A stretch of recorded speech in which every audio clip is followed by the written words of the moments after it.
सबको जय मसीह की। आप सबका स्वागत है इस बाइबल अध्ययन कक्षा में।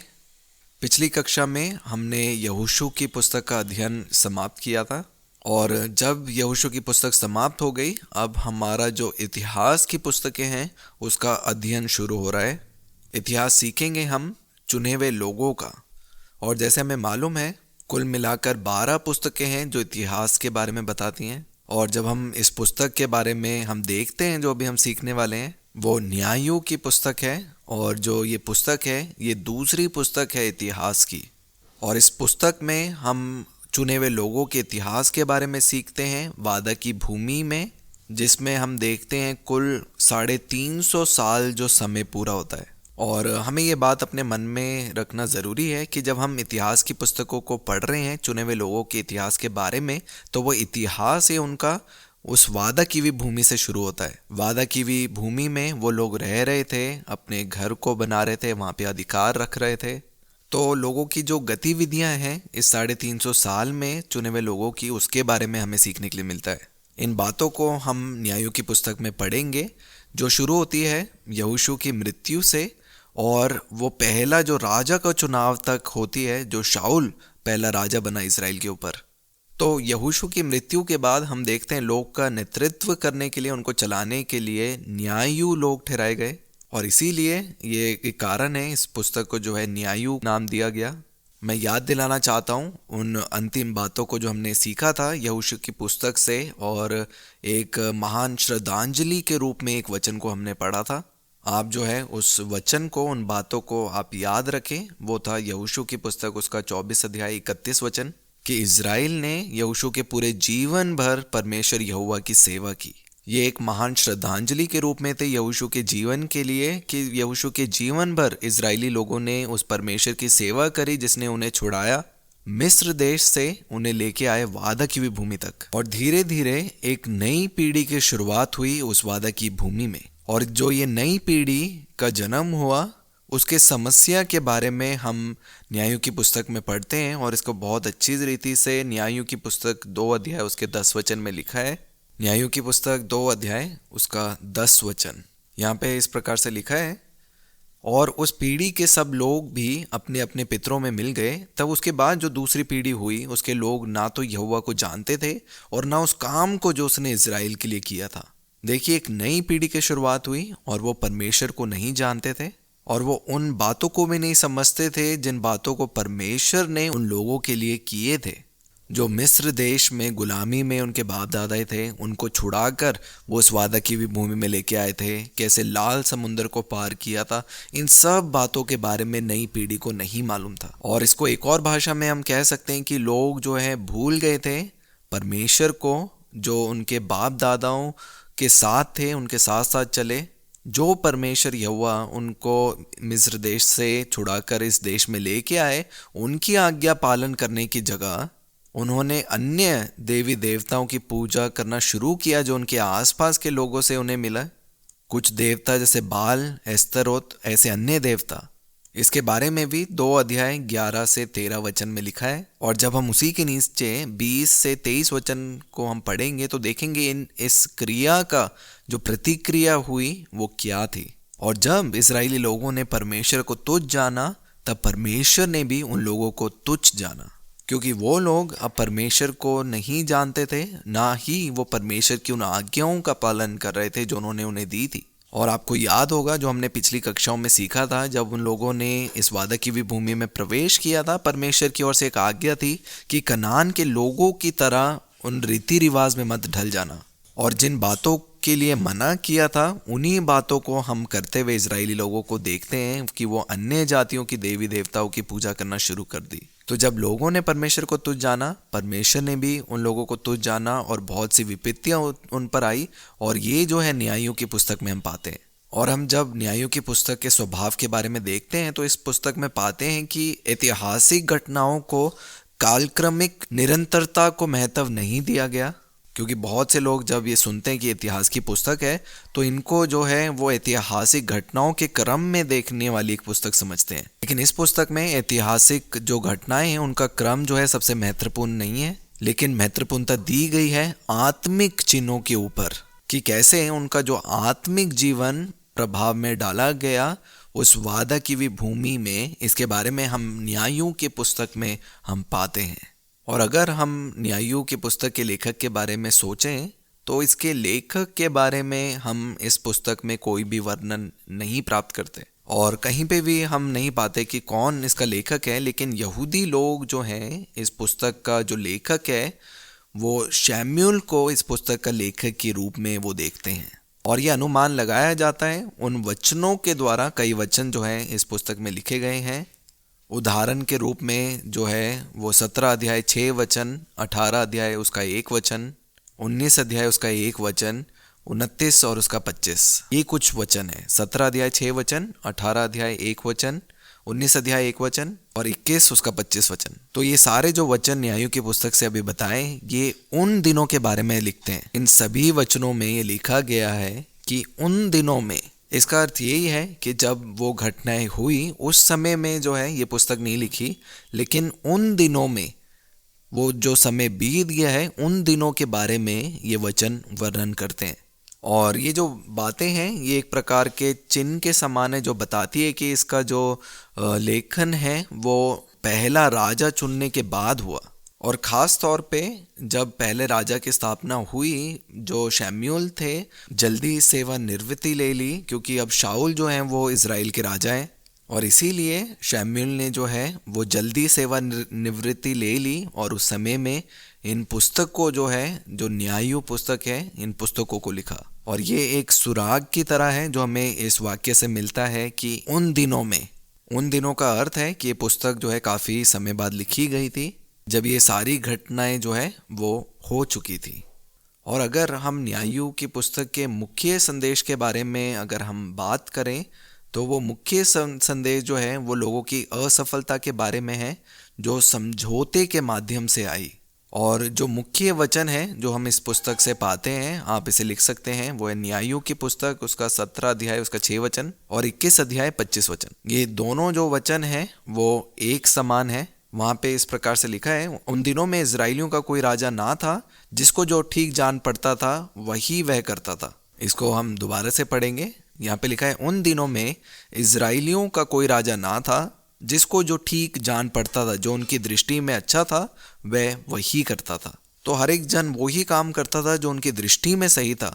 और ये जो थी वो सबसे बड़ी एक समस्या के रूप में थी, क्योंकि परमेश्वर ने पहले से ही इजरायली लोगों को याद दिलाया था कि इस तरीके से आप काम ना करें, कि जो भी कुछ भी जो है उनकी दृष्टि में जो सही है वो ही करते थे। इसकी अनुमति जो है परमेश्वर की ओर से उन्हें नहीं दी गई थी। और हम कैसे जाने ये बात कही गई थी? बहुत सरल है। अगर हम व्यवस्था विवरण की पुस्तक को देखें, क्योंकि व्यवस्था विवरण वो पुस्तक है जब वो नई आज्ञा दोबारा से उनको दी गई, उनका पालन करने के लिए, उस समय में जब वो लोग वादा की भूमि में प्रवेश कर रहे थे।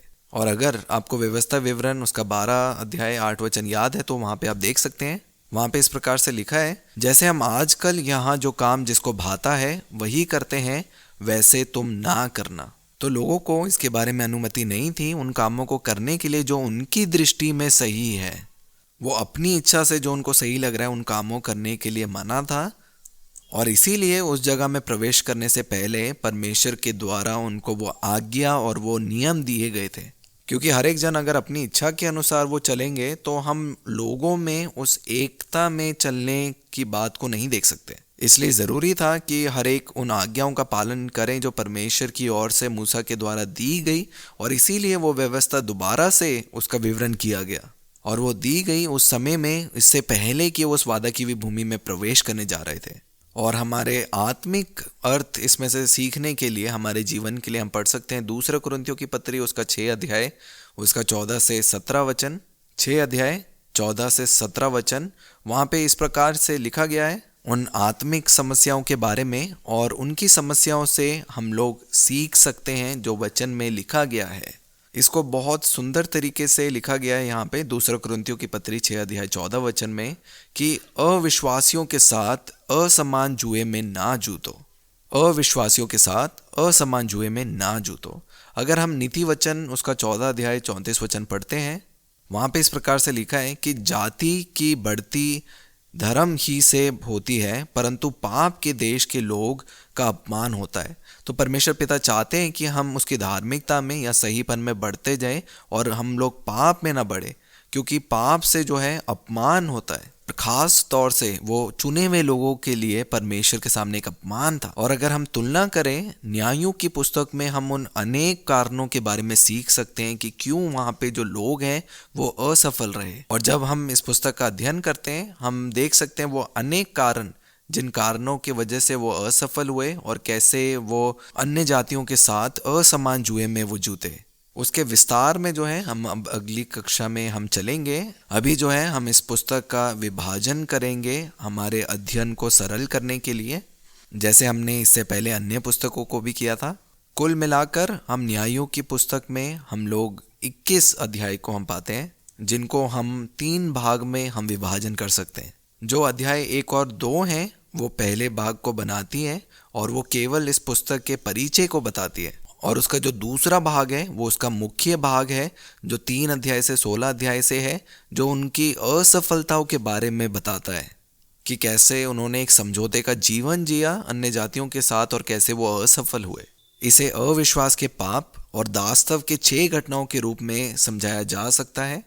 और ये जो है मुख्य भाग है 3 अध्याय से 16 अध्याय तक। इसको हम अगली कक्षाओं में हम अध्ययन करेंगे। जो तीसरा भाग है वो है 17 अध्याय से 21 अध्याय तक, जिसे हम इस पुस्तक का एक निष्कर्ष के समान देख सकते हैं। तो 3 भाग है, सबसे पहले परिचय 1 और 2 अध्याय, निष्कर्ष 17 से 21 अध्याय, और 3 से 16 अध्याय वो जो मुख्य भाग है उसमें इजरायली लोगों की असफलता के बारे में हम पढ़ते हैं, क्योंकि उन्होंने एक समझौते के साथ जीवन बिताया अन्य जातियों के साथ। और उसके पश्चात हम बाइबल में पढ़ते हैं कि कैसे उन्हें अविश्वास के पाप और दास्तव में 6 बार की घटनाओं के बारे में हम पढ़ते हैं। तो इस प्रकार से जो है हम न्यायों की पुस्तक का विभाजन कर सकते हैं। और अगर हम पहले भाग को देखेंगे जो परिचय है, पहला और दूसरा अध्याय, अब हम इन सभी भाग में विस्तार से हम जाएंगे। सबसे पहला भाग जो है परिचय, जो हमने कहा 1 और 2 अध्याय, वहाँ पे पुस्तक में बिल्कुल साफ रीति से लिखा है कि क्यों जो इजरायली लोग वापस से दास्तव में गए, क्यों फिर से इजरायली लोग जो है दास्तव में गए। जैसे मैंने आपको बताया कि वो 6 बार दोबारा से दास्तव में गए। इसको जो है बहुत ही सुंदर रीति से पहले और दूसरे अध्याय में लिखा गया है, खास रूप से न्यायों की पुस्तक 2 अध्याय उसका 1 और 5 वचन तक। वहाँ पे हम इस प्रकार से पढ़ते हैं, परमेश्वर जो है उन लोगों को याद दिलाते हैं कि मैंने तुमको मिस्र से ले आकर इस देश में पहुँचाया है, जिसके विषय में मैंने तुम्हारे पुरखाओं से शपथ खाई थी। और मैंने कहा था जो वाचा मैंने तुमसे बांधी है उसे मैं कभी ना तोड़ूंगा। और आगे अगर हम 3 वचन को पढ़े, वहां पे लिखा है, इसलिए मैं कहता हूं मैं उन लोगों को तुम्हारे सामने से ना निकालूंगा जो अन्य जाति लोग हैं, और वह तुम्हारे पंजर में काटे और उनके देवता तुम्हारे लिए एक फंदा ठहरेंगे। देखिए, यही एक समस्या है कि जब परमेश्वर ने इजरायली लोगों को मिस्र देश के दास्तव से छुड़ाया और उनको वादा की हुई भूमि में प्रवेश कराया, परमेश्वर ने वादा दिया था कि मैं उन लोगों के लिए, तुम लोगों की मैं रक्षा करूंगा अगर तुम उस वाचा का पालन करोगे और उन आज्ञा का पालन करोगे जो मैंने तुम्हें दी है। और हम देखते हैं जब उन्होंने नहीं किया तो परमेश्वर बड़े दुखी मन से इस बात को लिखते हैं कि कैसे ये लोग असफल हुए, लेकिन मैं उन लोगों को, जो अन्य जाति लोगों को, तुम्हारे सामने से ना निकालूंगा और वे तुम्हारे पंजर में काटे और उनके देवता तुम्हारे लिए एक फंदे ठहरेंगे। और अगर हम ये 2 से 7 वचन, 10 से और 14 वचन, 2 अध्याय के 16 से 23 वचन तक जब हम पढ़ेंगे, वहाँ पे बहुत अच्छी रीति से लिखा है कि उस वादा की हुई भूमि में कौन सी घटनाएं हुई। मैं वचन को दोबारा से बताऊंगा। 2 अध्याय 7 वचन, फिर 10 से 14 वचन और 16 से 23 वचन। कृपया आप इन सभी वचनों को पढ़ें। और जब वो लोग असफल हुए, वो गलत दिशा में गए, परमेश्वर ने न्यायी लोगों को वहाँ पे खड़ा किया। और जब इजरायली लोगों ने परमेश्वर के विरुद्ध पाप किया, उनकी आज्ञाओं का उल्लंघन किया, परमेश्वर ने जो है न्यायी लोगों को उठाया, जो उन लोगों को वापस से उन परमेश्वर की रीति में मार्गदर्शन करने के लिए चुने गए। अगर हम पढ़ें 2 अध्याय उसका 17 वचन, तो वहाँ पे लिखा है कि परंतु वह अपने न्यायों को भी नहीं मानते थे। तो परमेश्वर ने जो है न्यायी लोगों को उठाया और वो न्यायी लोगों को भी नहीं मानते थे। और हम देखते हैं कि कैसे जब परमेश्वर ने उन न्यायी लोगों को ठहराया, लेकिन वो लोग, इजरायली लोग जो है, वचन में लिखा है, वरन व्यभिचारण के समान पराये देवताओं के पीछे चलते और उन्हें दंडवत करते रहे, और इसीलिए परमेश्वर ने जो है उनको तुच्छ जाना। और यही कारण था कि इजरायली लोगों को वापस से दास्तव में जाना पड़ा, कि जब लोग परमेश्वर के विरुद्ध चले गए, परमेश्वर ने उन्हें तुच्छ जाना और वो वापस से दास्तव में चले गए। और इसके बारे में हम रोमियो की पत्री में भी पढ़ते हैं कि परमेश्वर जो है वहाँ पे उन लोगों को सिखाना चाहते थे, लेकिन वो लोग नहीं सीखे, इसीलिए परमेश्वर ने उनको तुच्छ जाना। और वैसे ही न्यायों में भी हम पाते हैं, परमेश्वर ने जब उनको त्यागा तब वो लोग जो है वापस से दास्तव में चले गए। तो आगे हम पढ़ते हैं वो 6 घटनाओं के बारे में, 6 घटनाएं जिसमें हम देखते हैं कि इजरायली लोग जो है वापस से वो दास्तव में गए। ये जो दूसरे भाग में हम सीखेंगे, इसे हम अगली कक्षा में जारी रखेंगे। पहले भाग में हमने परिचय के बारे में सीखा, जिसमें हमने सीखा कि लोगों के साथ क्या हुआ और उनके पाप के कारण क्या हुआ, वो दूसरे भाग में लिखा गया है 3 अध्याय से 16 अध्याय तक। और अब जो है हम 6 घटनाओं के बारे में सीखेंगे अगली कक्षा में, कैसे वो लोग असफल हुए और दास्तव में गए। इसका जो अध्ययन है हम लोग अगली कक्षा में भी जारी रखेंगे। मेरा विश्वास है आपको ये कक्षा समझ आई। पिता आप सभी को